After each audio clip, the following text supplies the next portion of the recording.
Welcome back to my channel. Greetings, everyone. This is Q, man. I hope everyone is doing well on this fine Thursday. I know that it's Thursday, guys, because today I worked my back. Thursday is back day, and I had an excellent workout, and all is well. It's currently 90 degrees, which is today's expected high. And I hope everyone is just having a fine Thursday, guys. When you come in, tell me where you're from, where you live, and what is the temperature where you are.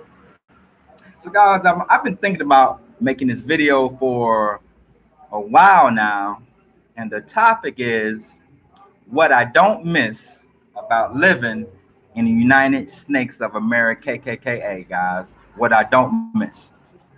One thing I don't miss, guys, is I don't miss the police and the threat of the police, guys. Many things that happen to people in the U.S. from the police, we don't hear about it, we don't see it. But I'm a big YouTube fan, guys. I spend a substantial amount of time on YouTube, guys, and the police are out of control, guys. When I lived in the U.S. for the past 18 years, I tried never to be out at night.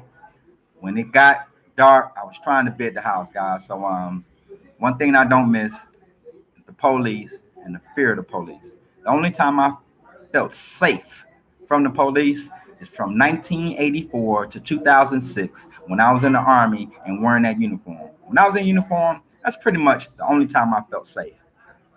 Um, I don't miss the people. I don't miss the people there. People are rude. I was raised in Georgia, and when you make eye contact with somebody, you speak, you say, hello, what's going on, brother? What's going on, sister? People look at you like you said something about their mother, or many of the women look at you like they think you trying to holler at them, and people are rude.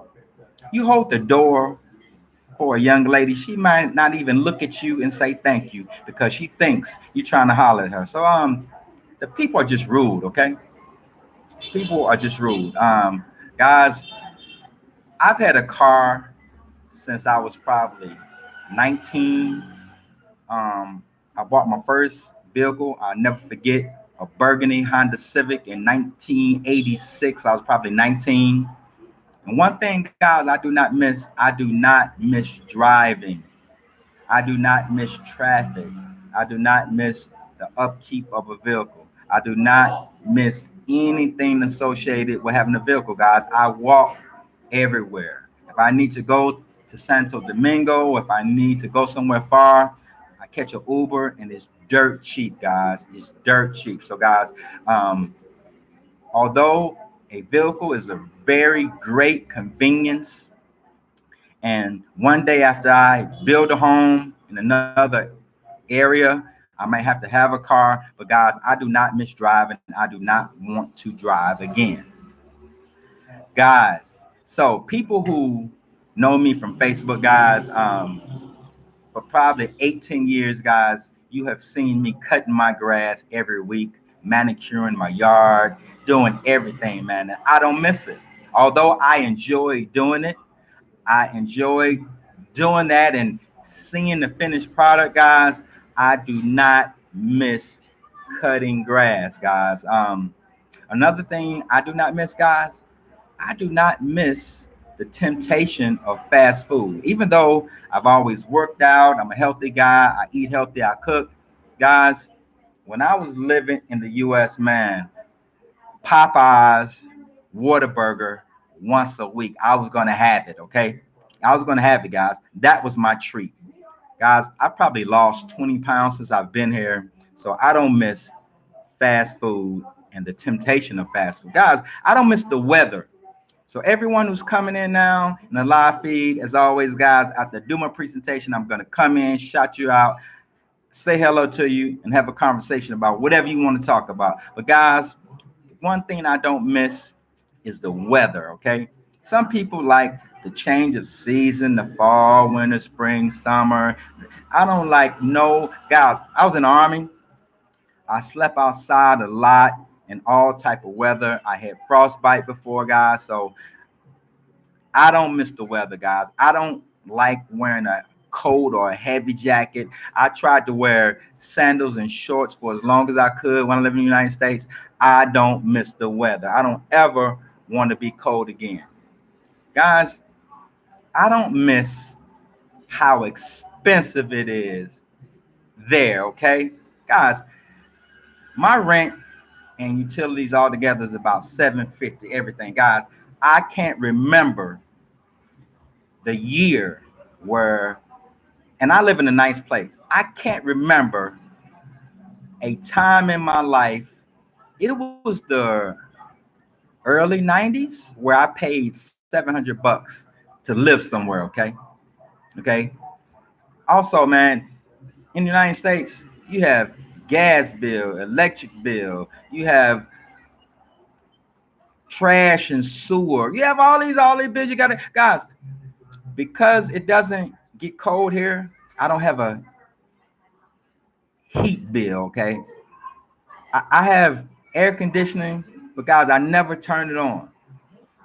All my windows are open, my patio, my balcony doors open. There's a breeze blowing all day, guys. So I don't have all those bills associated with owning and having a big ass house. So guys, it's very everything's expensive. Eating, going to the grocery store. Guys, I can go to the grocery store and take $20, 20 US dollars, and I can live off that, eat off that for 3 days.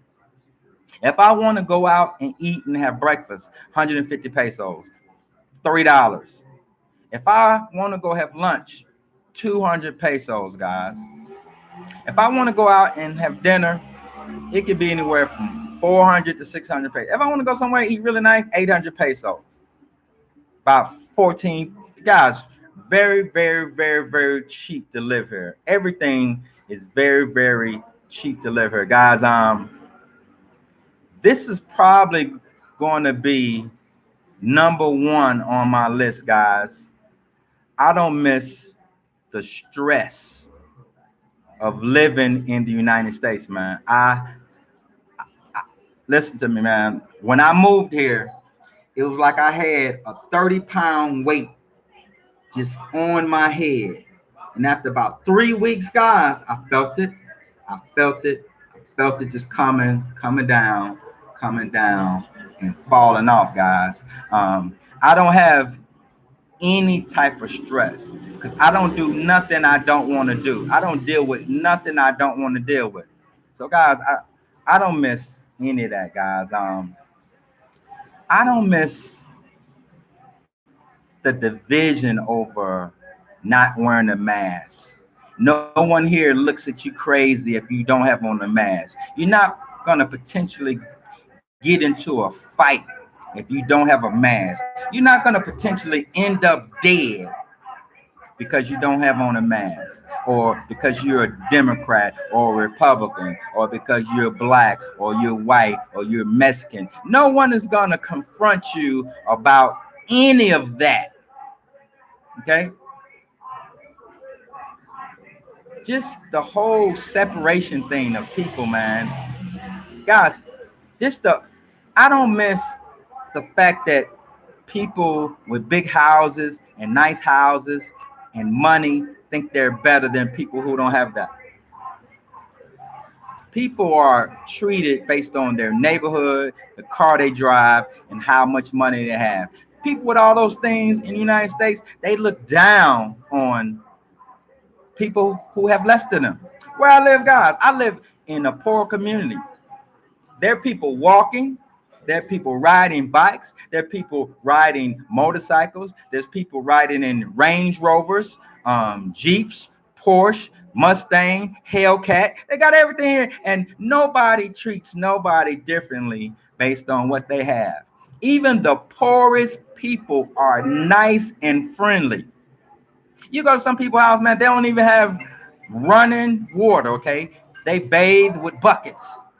Some people, but bro, you would never know how those people live because they're not walking around sad, angry, and unhappy because of their situation. So, guys, I don't miss that. So, guys, that's my presentation for today. Guys, let me take care of this real quick.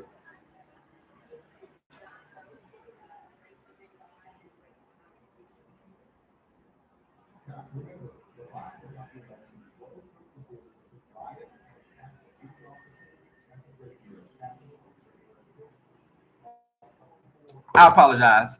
So, guys, there's 5 people currently in here. I want to thank all 5 of you for giving me the thumbs up. So, let's go to the live chat. Let's see what people are talking about. Double A says South Carolina, light rain. These folks are going crazy over the gas shortage.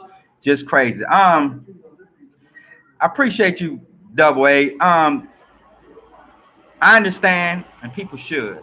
And the problem I have with that, man, is the agency that is responsible for the security of that infrastructure are civilians.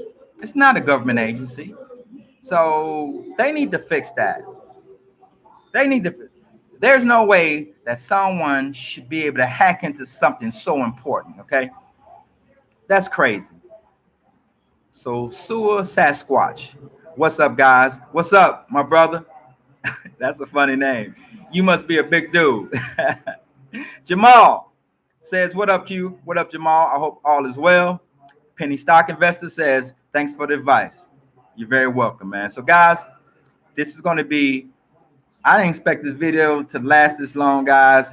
It's been 11 minutes, almost 12 minutes, guys. I'm gonna get out of here if you guys don't need anything else. But the bottom line is, man, I see a lot of people make videos about what they miss about the United States. Guys, I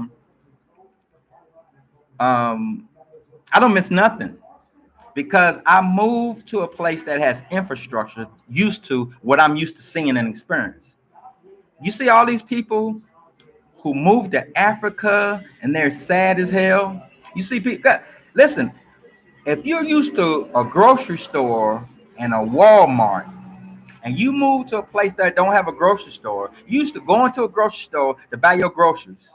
Now you got to go to an outdoor market and negotiate your food and the price of a chicken and haggle. And because you're a foreigner, they're gonna sell that chicken for more than what it really costs. And they make all these videos about what they don't like about where they are and why they miss America and what's wrong with the place they are. Guys, before you go somewhere, you gotta research that stuff, man.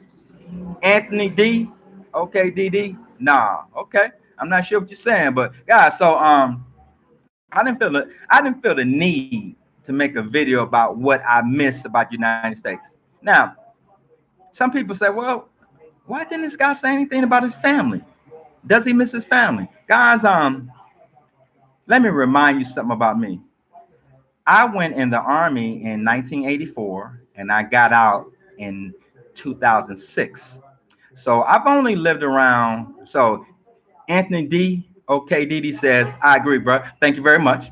So guys, I've only since 1984, I was stationed in Atlanta one time from like 93 to 96. And I moved back to Georgia. I lived there, purchased a house 2014, and I left 2018. So, guys, although I love my family, and when we see each other, it's love, man. Guys, I got a lot of nieces and nephews, man. I don't even know their name. And when I'm home at a gathering, I just sit there and I just listen to somebody say one of them kids' name, and then I talk to the kid, come here, say his name, act like a man. I got nieces and nephews that don't even know me. So, guys, I love my family. Do I miss them? I would like to see my family, but I can't say I really miss them because I don't have a need to see them as much as some people have a need to see their family. I love them to death. I would love to see them, but I really, when I see them, it's going to be fine. It's going to be love. But if I don't see them, I'm looking forward to when I do get to see them. Anthony also says, I went in the Army in 1983. I retired in 2007 out of Kuwait. I like your channel. Bruh, thank you very much, man. I Kuwait was my first deployment to a combat area. I was in Kuwait maybe what? Trying to think. Maybe 2000. Yeah, I think I was in Kuwait 2000, man. And I was in Camp Arajan. I like Kuwait. I had a good time there, man. When I was in the army there, man, I did some stupid stuff that could have ended my career, man. I had people sending me alcohol, man, and General Order #1 says alcohol was illegal. This friend of mine, man, once a week on a Sunday, we would sneak off the installation, had a vehicle, we would go and party with the wealthy Kuwaitis, man. We had just a good time in Kuwait, man. It was dangerous there, man. I was scared a lot because at any time we could have been attacked, killed, shot, whatever, man. But I enjoyed Kuwait. I look forward to going back to Kuwait as a civilian. If Dubai wasn't so expensive, I want to go to Dubai. But something is coming on the horizon that I might have to go to Dubai. So yeah, man, I think that's gonna happen. But guys, that's basically it. Once again, there's a lot of videos out there, people talking about what they miss about America. I don't miss nothing about America. I live in paradise. I chose to come to paradise, not to go somewhere, running somewhere, trying to save the world, try to find an orphanage to help raise. No, man, I came for me. I came here to take care of me. I have nothing to complain about. Nothing to complain about. Anthony also says, I like Camp Arab. I partied there too. Yeah, man, I had a good time. And guys, the women in Kuwait are so beautiful, man. So, man, now let me tell you about the women in Iraq. After I retired after I retired from the army, man, I went to Iraq as a contractor.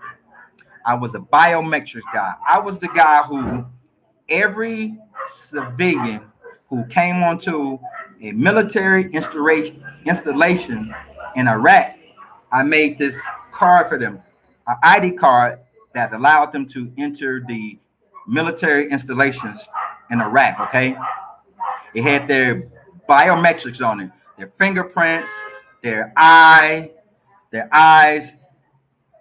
pictures of their head, all that stuff. So guys, I was I, I was responsible for that.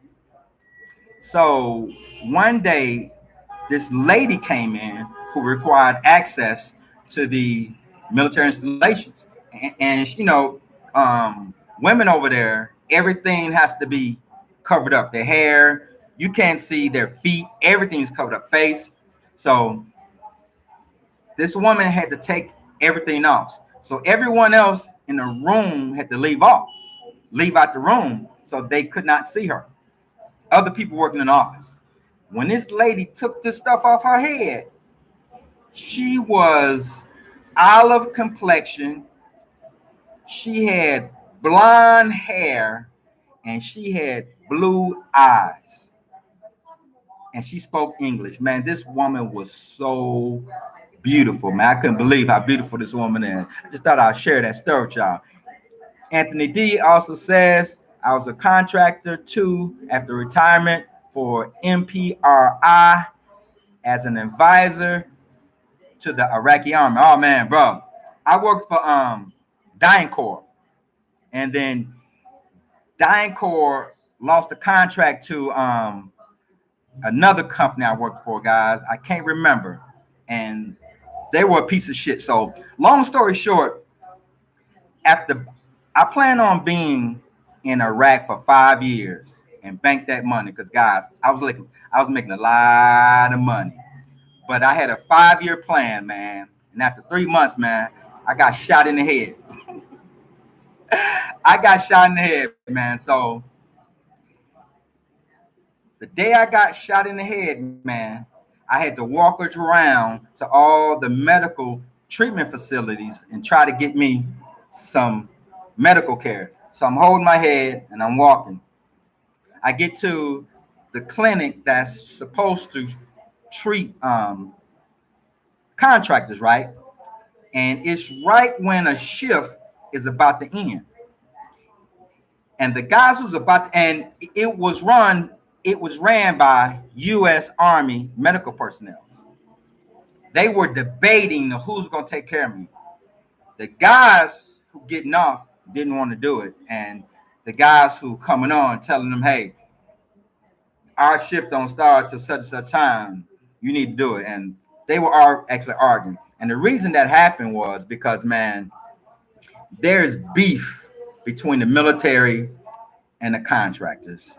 And it's not because they did anything to each other, but the military pay compared to what a contractor makes is so different. So there's beef. If I had to went in there as Master Sergeant Brown with that injury, they would have been all over me, taking care of me. So anyway, I finally got some care. They cleaned it up, patched me up, and they gave me a prescription to try to get over there to get some medicine, right? So anyway, long story short, man, I was having headaches, I was having problems, I was sick, and the company I was working for wanted me at work. And I'm telling them, look, man, something's wrong. I got shot in my head. I can't keep coming to work. So finally, I couldn't get medical care. I decided, look, I got to go home. I resigned. According to my contract, they were supposed to put me on a plane, get me home, and take what that cost out of my last check. Shit. They were mad at me because they did not know when they were going to get a replacement. So they put me out of the lodging.